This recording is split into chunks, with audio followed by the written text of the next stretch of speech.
Bismillahirrahmanirrahim. Assalamu alaikum and very good day to all of you. How are you all? I believe that everyone fine, sound and safe, staying at home and passing a very wonderful time with the family members. So today I'm going to give you the lecture on the inventory management. I believe that in the last class we have covered a few topics on inventory management. So if I want to give you an idea of what we have actually learned in the last class, that is basically what is inventory.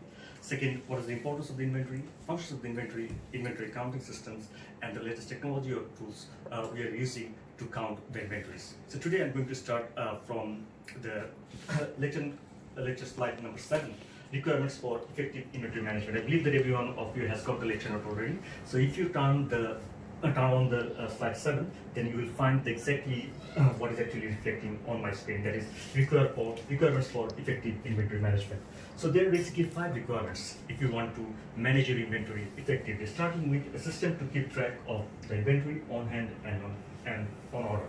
So what do you try to understand from the system, or what you try to mean by the system? This is basically the software. Nowadays, without the help of the technology, you cannot run your business. So each and every business has got some touch of the technology. And what we try to mean by the system, this is basically the softwares. And if I want to give you an example, very renowned software in our country, that is what we call SAP. In brief, that is System Application Program. So very renowned software, very famous software in our country. I believe that everyone has a glance of this particular software when you go to the retail shop or when you go to the super shop, and when you try to pay the bill, the teller or the sales guy, when they scan the barcode, there are a lot of information actually coming to the screen. Okay, this is basically the SAP software. Why it is very important? Because it's user friendly and you can add a lot of different variables according to the need of your business there. So if you have to manage your inventory effectively, you have to make sure that you have very user-friendly software. So if you go to the second requirements, it says that a reliable forecast of demand that includes an indication of possible forecast error. I told you each and every class that forecasting is the first basic input of every scopes of the operations management. And if I want to say in another word, it is not the basic input of every scopes of the operations management, but it is also needed for every step of our life. So if you cannot forecast well, you cannot run your business, because there are a lot of uncertainty comes into the play or into the business. So you have to have very good forecasting. And also at the top of that, you have to have an indication of the possible forecast error, because forecast cannot be 100% right all the time. So you have to measure, or you have to identify the possible forecasting accuracy level.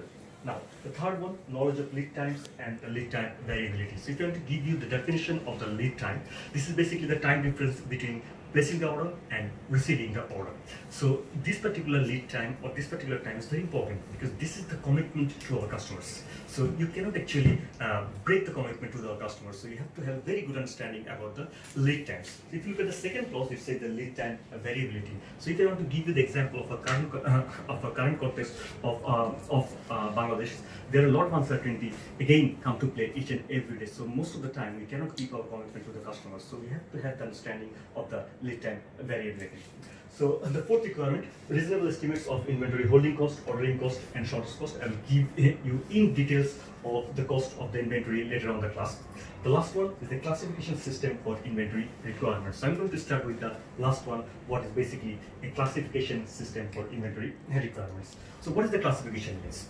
Not every inventory has got the same amount of monetary value in the business. If you take an example of beauty, we have got a lot of inventories, the chairs, the tables, the dusters, right? Even the markers, okay? Each and everything is our inventory. And again, I'm saying not inventory has got the same amount of monetary value. And this classification system is only based on the monetary value of the inventories. It's not about the quality of the product or the inventory. It is not about the importance of the inventory. This is basically the monetary value we're going to count, and we're going to classify the inventories into 3 different categories. And that is what we call ABC classification system. Throughout the whole world, this classification system has been followed to classify the inventories. So what is basically ABC classification system?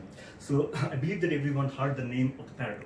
Okay, so Pareto was a very renowned philosopher and a statistician and a lot of things he actually invented from one particular theory. That's basically what we call 80-20 rules. Have you heard of this particular rule, 80-20 rules? Very renowned, and why we called the Pareto as a philosopher, because this particular 80-20 rules is actually applicable to every step, every calculation of our life. So what is 80-20 rules? If you look at the definition of the 80-20 rules, it says that assumes that 20% of the items in a list will account for the 80% of the significant measure. So that means if I want to give you an example, you have 100 taka or $100 and you have 100 items.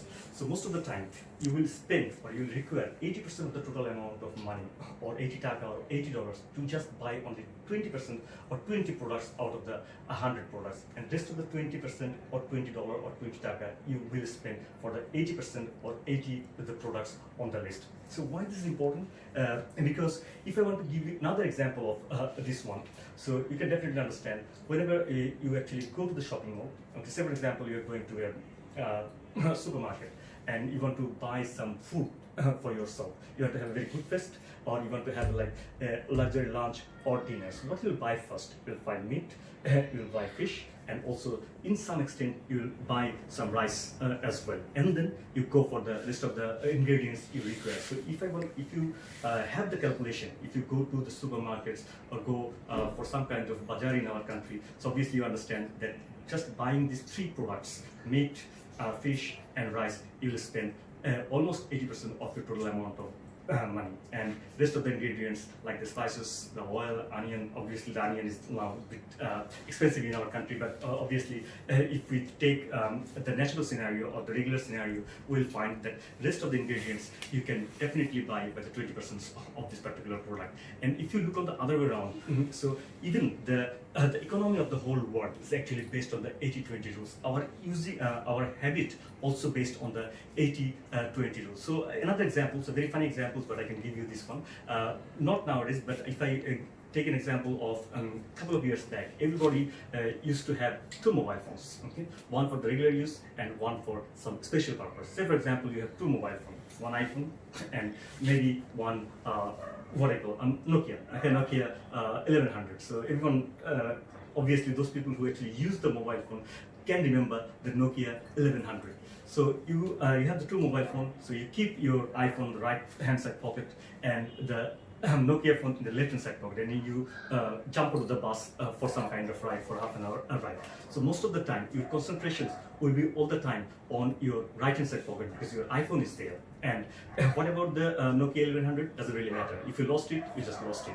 But if you think on the other way around, okay, 80% of your time of your mobile usage, you actually use the Nokia 1100 and iPhone or this kind of luxury phone just only for some luxurious purposes. So you are actually using 20% of your overall 100% usage of the mobile phone, but you are giving 80% of your attendance, 80% of your attention to the iPhone. Okay, so this is basically what 80-20 rules means. If you look at the economy of the world, basically based on this one. So I think there's an article published 6 months back that the half of the wealth of the whole globe actually accompanied by only 6 people. So 6 people actually having the half of the wealth of the overall globe. And if I talk about the rest of the people, how many people are living in the globe right now? Around 7 billion. So if you just deduct only 6 people from the 7 billion people, and those amount of people are actually having the rest, the half of the world. So this is basically the 80-20 rules there. So if you look at the table, what we have into your lecture, we say the A category items comprise 20% of the SKU. So SKU means stock keeping unit and contribute to 70% of the total dollar spent. B category items comprise 30% of the stock keeping unit and contribute to 25% of the spend. And C category items comprise 50% of the SKU and contribute to the 5% or this amount of the dollar value. So this is basically what we call the ABC classification. And one thing you have to remember, that always the A class product will have the less amount of product, but they have the highest amount of money, monetary value.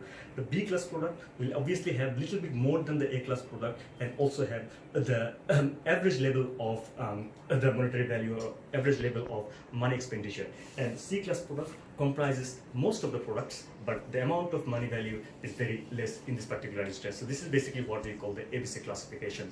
So now, as we are giving the lecture on the online, so we have very limited resources. So I would really like to suggest you to go through your book. So I believe that this is our textbook. Everyone have this book because this was the first instruction in the class that everyone has to have this book. So if you go to the inventory management chapter 11, and obviously you will have. I just wanted to give you some little bit idea of this one.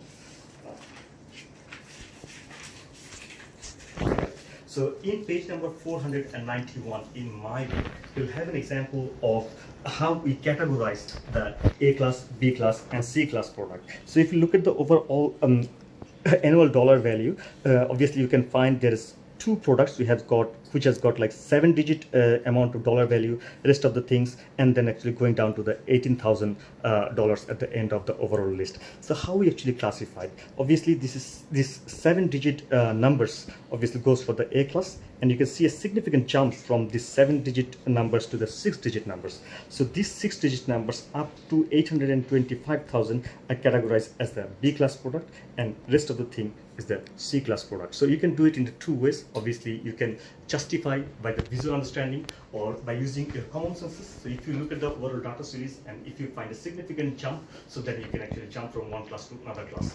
Another thing, or another way you can actually do this, so you can add the overall dollar value, which is actually the 10,000 into this particular example, and then you try to identify or try to find the overall percentages of amount of dollar value which is actually comprised by the different products. And then if you go back to this particular table, then you can actually categorize the how much the A category items contribute to the overall monetary value, B class and the C class product. So I really encourage all of you to go through this particular example, and also I wanted to give you some idea regarding the exercises. So again, I'm going back to the exercise. So if you look at the exercise, the problems, so number 1 problem, 2 and the 3 problems. If you can solve these 3 problems, I believe that you will have very good understanding regarding the ABC classification. And if you have any kind of problems, obviously you can contact me later on so that I can give you more clarification onto this one.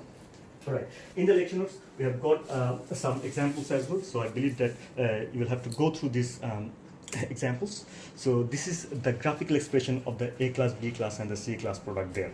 All right. So there are some benefits of the ABC classification system. So I really encourage all of you to go through the benefits. It's a very easily written, and understandably it is very important to know the benefits of the ABC classification system there. So there is also an example exercise for you to do practice at your home. So it clearly written, do it at home.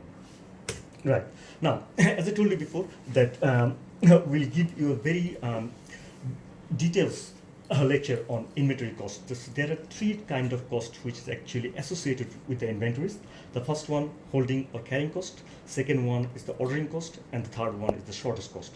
So if I want to give you the definition of the holding or carrying cost, that is the cost to carry an item in inventory for a length of time. So when we actually store our inventories in a warehouse, so the amount of money you have to actually spend to hold this particular inventory for a given time, given period of time into your warehouses or into your plant, this is basically what we call the holding cost.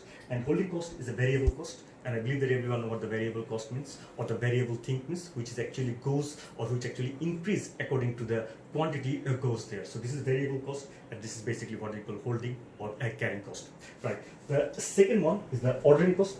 Ordering costs are the cost of ordering and receiving the inventory. So I believe that everyone nowadays have very good understanding of the e-commerce or online shopping. So most of the time, what our practice is, or what pricing normally been associated with this kind of business. So you have a separate price for your product, and also at the end it says the delivery charge or posting or handling charge. So this basically this delivery charge is the ordering cost there.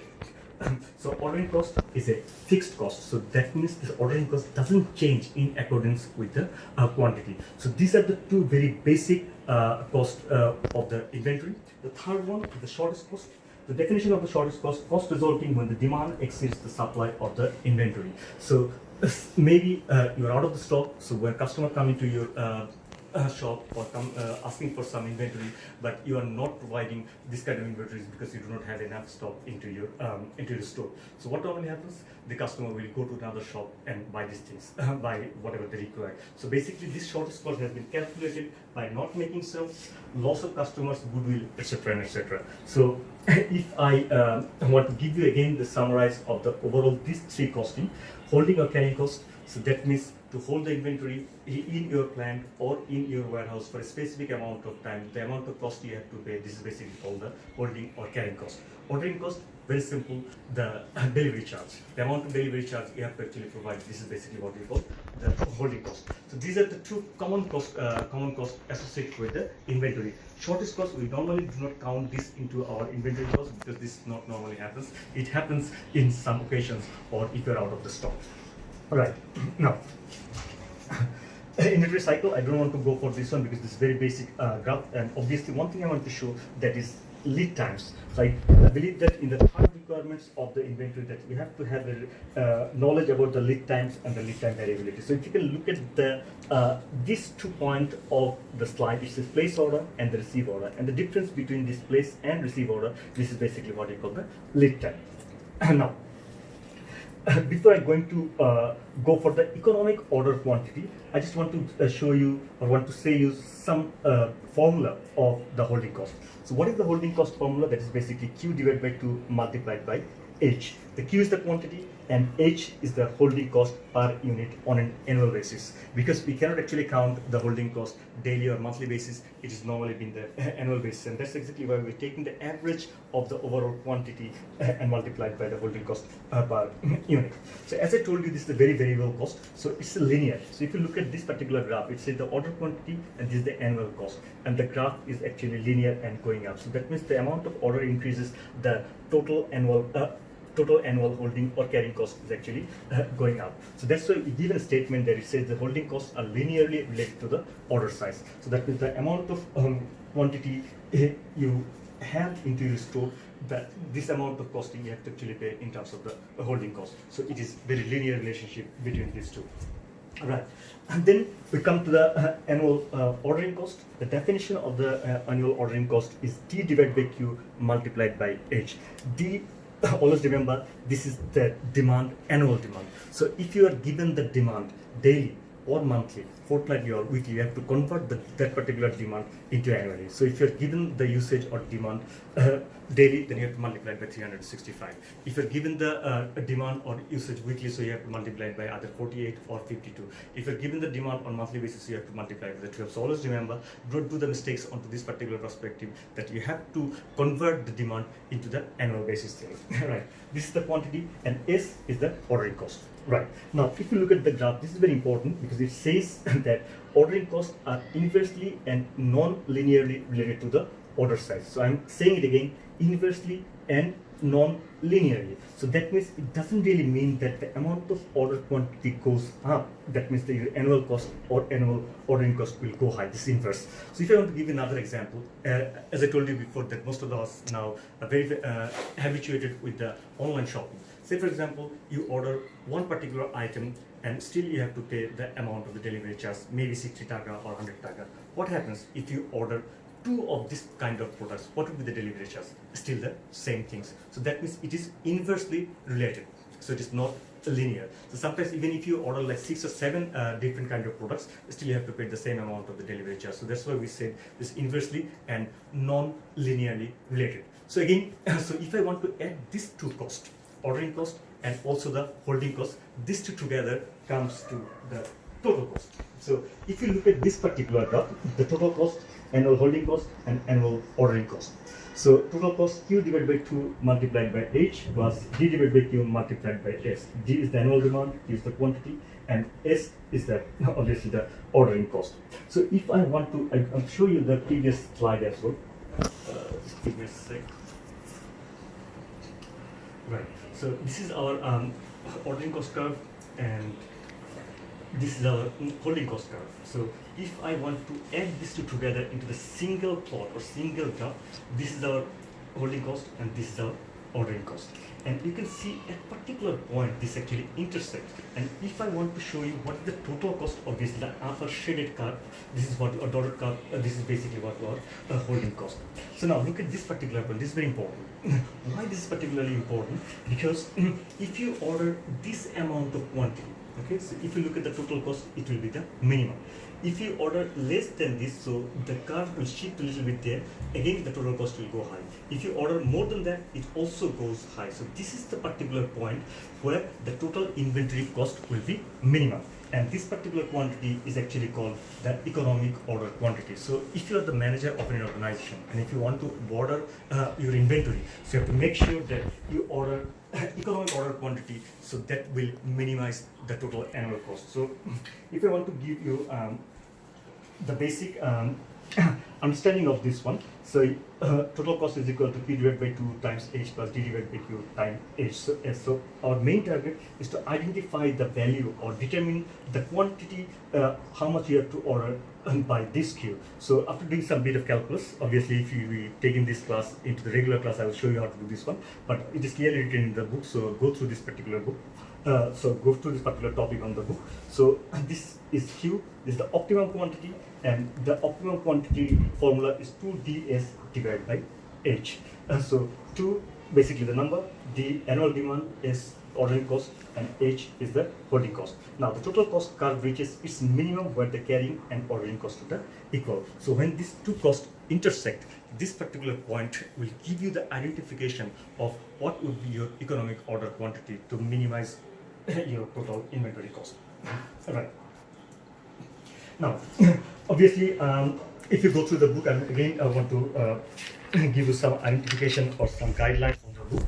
I believe that if you look at the book, the page number 494, I showed you this particular curve in the lecture notes, and also this is our economic order quantity, annual carrying cost, this is our annual ordering cost, and if you add these two together, you find out the optimum quantity, which is root over 2ds divided by the H there.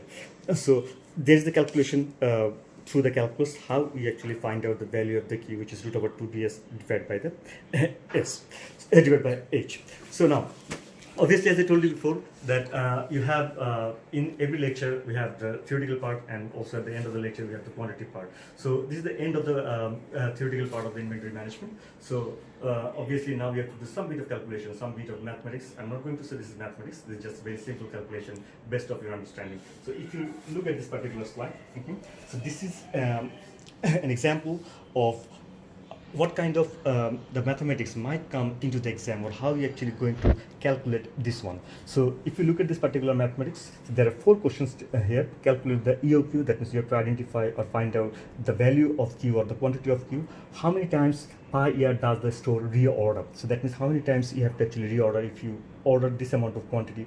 What is the length of the order cycle, and calculate the total annual cost there. So let's go back to the previous slide. Right. So again, I'll show you the solution of this one. This is basically the example 2 of your book. So here the demand is given, holding cost given, and the ordering cost is actually given. So this is the first answer of the question, that is 300 liters. So you have to actually order for 300 tires. The number of orders per year is 32, and the length of order cycle is obviously 9 days, I believe. Yep, this is the 9 days. And then you are asked to find out the total cost, which is 4,800. So one thing I want to show you, that look at these two costs. Okay, this is the carrying cost and this is the ordering cost. So both are the same. So if you look at this particular graph, so this point when these two costs intersect, this is the amount of quantity basically defines the EOQ. So that means most of the time you will find that holding cost and the ordering cost will be the same, except some for some fractions there. So if you find that there is two different numbers not the equal, that means you did something on the calculation. So this is basically the end of this particular chapter. So I really encourage all of you to go through these slides, go through the topics of the book regarding those particular topics what we have covered. And regarding the mathematics, I showed you that regarding the ABC classification, which mathematics you have to practice to do well in the upcoming assessments. And if I want to give you some examples or exercise to solve, that is the number I'm going to give you the numbers. Right now, number 3, 4, 5, 6, 7, 8. So if you can solve from 1 to 8, I believe that you won't have any kind of questions regarding to solve this particular mathematics. So if you have any kind of problems, just let me know. I'll give you the solutions, or if you can provide me with the solutions, that would be wonderful. So thank you guys for listening to this lecture. So obviously I'll meet you with another lecture in the coming up days, and the next lecture will be focused on process selection and facility layout. So I believe that you will have a very good time and enjoy the time, and make sure that you do a lot of practice on the mathematics, because mathematics is always tough. Thank you.